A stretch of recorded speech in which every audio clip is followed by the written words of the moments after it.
கொங்கு மண்டலத்திலே பல்சமய நல்லுற இயக்கம் தொடர்ந்து 3 மாத காலமாக தேர்தல் பணிகளை செய்து வருகிறோம். அனைத்து மக்களையும் இணைத்து ஜாதி மதங்கள் கடந்து அனைவருக்கும் அனைத்தும் என்ற திராவிட மாடல் ஆட்சியின் ஒரு முன்னேற்பாடாக கொங்கு மண்டலத்தில் பல்சமய நல்லுற இயக்கம் இந்து, முஸ்லீம், கிறிஸ்துவ, சீக்கிய மதத்திகளை எல்லாம் அழைத்து அனைவரிடத்திலும் இந்த நாட்டில் ஜனநாயகம் மலர வேண்டும், ஜனநாயகத்திற்கு ஆபத்து இருக்கிறது என்பதற்காக அவர்களிடத்திலே எல்லாம் நாங்கள் கொங்கு மண்டலத்திலே கூட்டம் போட்டு மிக சிறப்பாக நடத்தி கொண்டிருக்கிறோம். தமிழ்நாடு முழுவதும் பிரச்சாரம் செய்து வருகிறோம். இன்று எங்களுடைய கோவை கொங்கு மண்டலத்திற்கு தலைமை அலுவலகத்துக்கு இன்று கோவை நாடாளுமன்ற உறுப்பினர் அருமை சகோதரர் டாக்டர் ராஜ்குமார் அவர்கள் எங்களுடைய பல்சமய நல்லுற இயக்கத்தின் தேர்தல் பணிமனையை திறந்து வைத்து இங்கு நாங்கள் பிரச்சாரம் சென்றோம். அவருடன் மக்கள் எழுச்சியோடு காத்திருக்கிறார்கள். டாக்டர் ராஜ்குமார் அவர்கள் 5 லட்சத்திற்கு மேற்பட்ட வாக்குகள் வித்தியாசத்தில் வெற்றி பெறுவார் என்றுதான் இந்த நேரத்தில் நாங்கள் தெரிவித்துக் கொள்கிறோம். இஸ்லாமியர்கள் 100% இஸ்லாமியர்கள் ஓட்டு வாக்கு பிரியருக்கு வாய்ப்பில்லை. ஏனென்று சொன்னால் நாம் மதத்தை வைத்து நாம் அரசியல் செய்வதில்லை.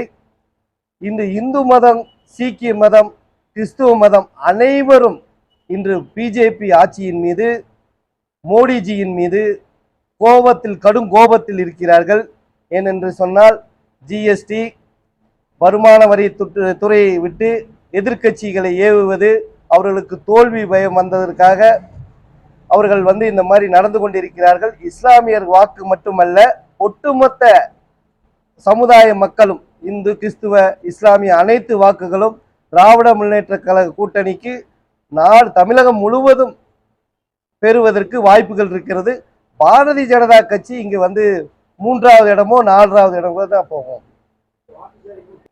3 ஆண்டுகால் ஆட்சியில், திராவிட முன்னேற்ற கழக ஆட்சியில் மிக சிறப்பான திட்டங்கள் என்னென்னா, 1000 ரூபாய் தர்றாங்க மகளிருக்கு, இலவச பஸ் பாஸ், மக்களை தேடி மருத்துவம், அதே மாதிரி மதியான இந்த ஸ்கூல் குழந்தைகளுக்கு காலை உணவு திட்டம், இதெல்லாம் இந்தியாவுக்கே முன்மாதிரியாக தமிழக அரசு 36 மாதங்களில் மிக சிறப்பாக நடைபெற்றிருக்கிறது. அதனால் திராவிட முன்னேற்ற கழக கூட்டணிக்கு மிகப்பெரிய எழுச்சி, எப்பவும் இல்லாத எழுச்சி. 2004 40 தொகுதிகளை வெற்றி பெற்றார்கள். அதற்கு மேல் 40 தொகுதிகளில் வெற்றி பெற்று பெரும் வாக்கு வித்தியாசத்தில் வெற்றி பெறுவார்கள். அண்ணாமலை எப்படின்னு கேட்டீங்கன்னா, எப்பவுமே பொய் சொல்றது அவர் வழக்கம். அது அவரு அண்ணாமலையோட பேச்சவே யாருமே இப்ப பொருட்படுத்துறது இல்லை.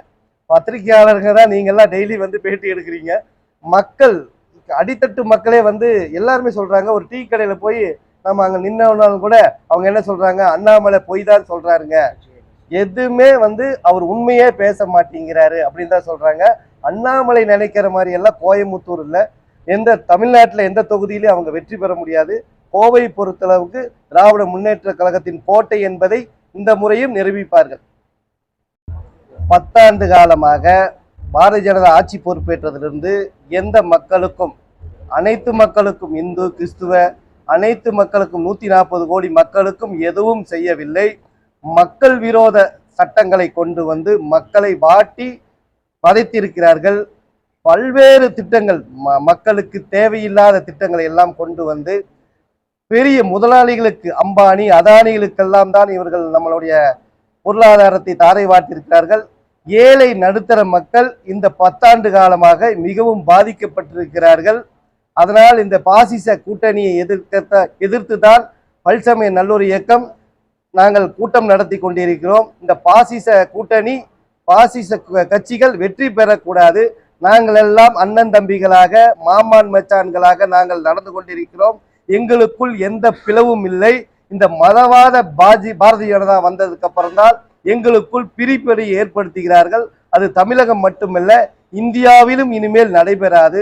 ஏனென்று சொன்னால் கெஜ்ரிவால், அதே மாதிரி சிபு சூரன் கைது, அதே மாதிரி இங்கேயும் கூட எத்தனையோ பேர்த்துக்கு இடி ரைடுங்கிறாங்க. இது எல்லாம் ஒரு அச்சத்தின் காரணமாக, அவங்க தோல்வி பயத்தின் அச்சத்தின் காரணமாக, பயத்தின் காரணமாக இவங்க வந்து இடியை வச்சு, சிபிஐ வச்சு, இன்கம் டேக்ஸ் வச்சு பண்ணிட்டு இருக்காங்க.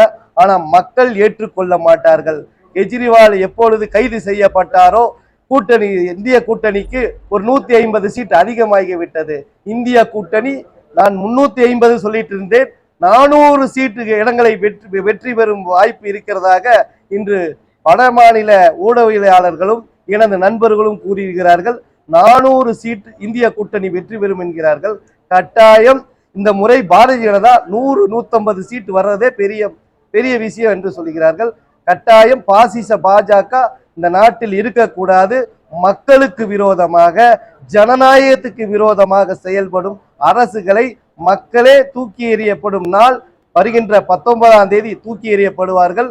ஒட்டுமொத்த இந்தியாவும் தூக்கி எறியப்படும் பாசிச பாஜகவை.